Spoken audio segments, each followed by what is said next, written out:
Kathleen McGiveron and welcome back to the channel. In this episode, we are going to be diving in on watercolor paints and supplies for beginners. So let's dive on into this episode and let's get our inspired.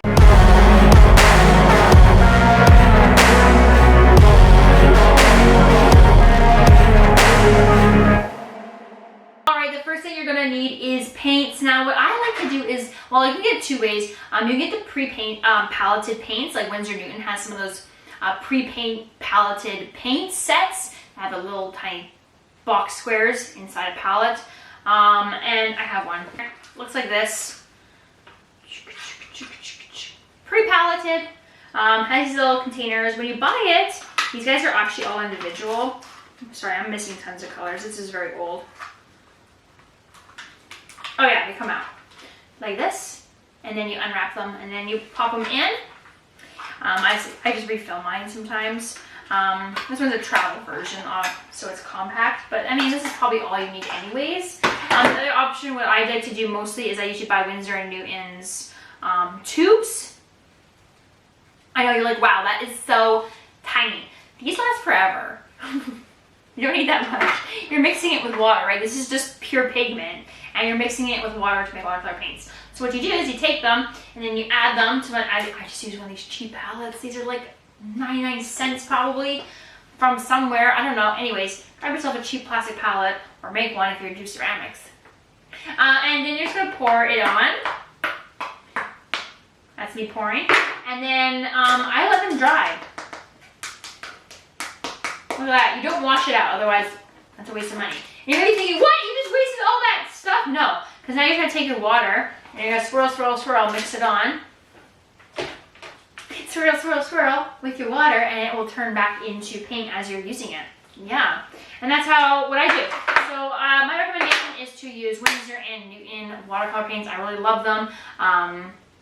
They're so high quality. I just prefer... They're just a good quality, the end, and they're gonna last you a long time. You can find some Winsor & Newton watercolor paints in the description below the video if you're looking to start that and explore them. It is an Amazon affiliate link. That means that I do get a commission if you do purchase it, but it is something that I use and I highly recommend. That's why I use it in my own practice. Winsor & Newton, you can't go wrong.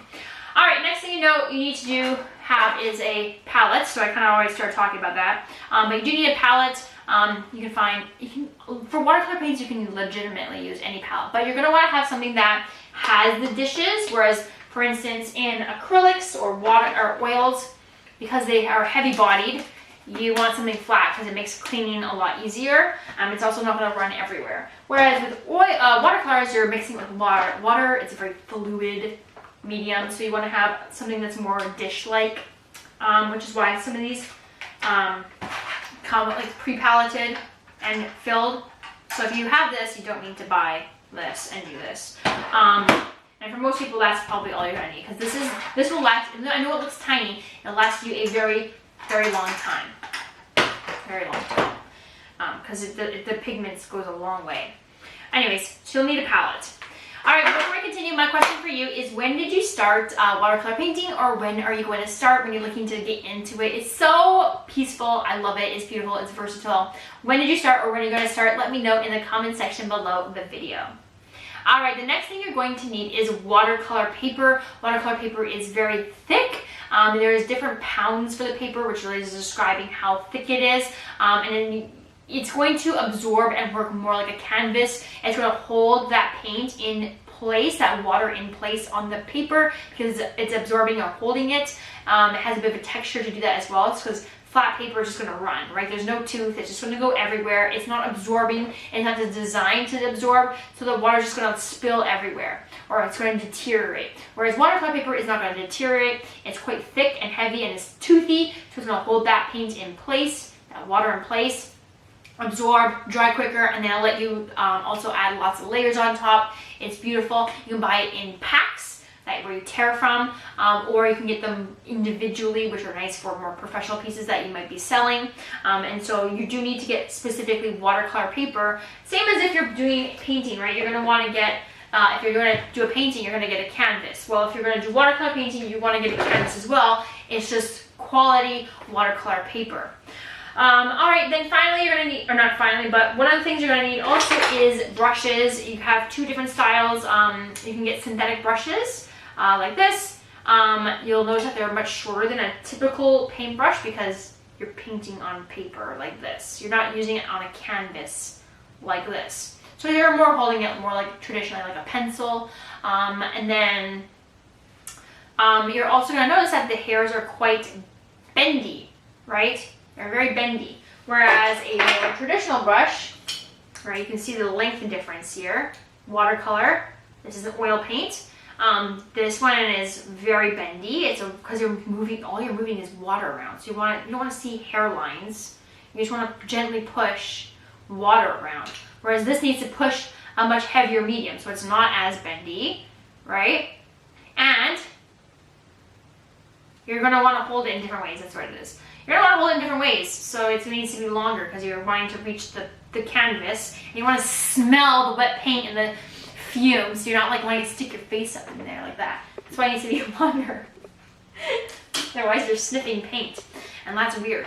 All right, so look at this poor hair that sticks out on this one. I don't know what I did. Anyways, you want to get some proper watercolor paintbrushes. You can't use normal paintbrushes on it. Get watercolor paintbrushes. It's made for watercolor paints. Or these ones. This one's a very old one, you can tell, because the hairs are gone. But these are real haired, proper hair. I don't know what. They're in a language I can't read. These are called bamboo brushes. And they're very soft, and they're more traditional. I love these as well. You can see this is what they look like before, and this is what it looks like after 15 years of use. Isn't that sad? Like the hair has literally broken off. I think this one must be a boar. This one feels less. Ooh, what flicked on me? I don't know. Gross. This one looks like a bat boar. Feels a little bit firmer than this. Although maybe this will feel like that if it was that short as well. Anyways, bamboo brushes are more traditional. Also lovely. Depends on what you're doing or want to experiment with. This is like a lovely background. Like, think about that. Oh yeah. So bamboo brushes are also another option to use when painting. Now, when you go to buy brushes, only buy a handful. Right, you only need to buy like 5 different brushes, right? A detailing one, a flat one, a round one, and something medium size and something big, right? You don't need a whole bunch of brushes. Just get like 5 quality brushes over a ton of low quality brushes. So like I would go on like Winsor & Newton's website. You can find some in the description below the video, or go to like a local art store and get just like 5 quality brushes. Detail, something bigger, a flat brush, a flat shape like this but in watercolor. You're going to want a detail brush, something more like this for fine details, and then just like your generic rounds for painting with. That's all you need. You don't need anything else, so don't get scammed into it. And finally, you're going to want some alternative mediums. Now, watercolor paints are different than acrylics and oil in that because it's just made with water, you can do some cool effects with the water. So for instance, you might want to sprinkle some salt on it and then let it dry, and then the salt will draw in and crystallize the watercolors in different ways, and then you rub it off. You can drop isopropyl alcohol on it to make some cool effects. You can dab tissue paper or cotton balls, experiment with different things, tin foil, whatever, to try and get some different effects on your watercolor paints. You can try lemon juice, whatever you want. Just try dipping or adding different things on there as alternative mediums. And there's no such thing as a watercolor medium. It's not like other paints where there's mediums that make cool effects. But with this, you just kind of use household items to manipulate the water. Right? Isn't that cool? And then let it dry, and then you'll have some cool effects all over your artwork. And I think it's really cool. Alright, my friend, that's it for this episode. For your next episode you're going to watch is Oil Painting Supplies for Beginners. You can watch it by clicking the link above. I'll link to it at the end of this episode, and I'll also be in the description of this video. And then also please like this video and subscribe to the channel. It's very helpful, and I will see you in the next episode, which is again Oil Painting Supplies for Beginners. See you there.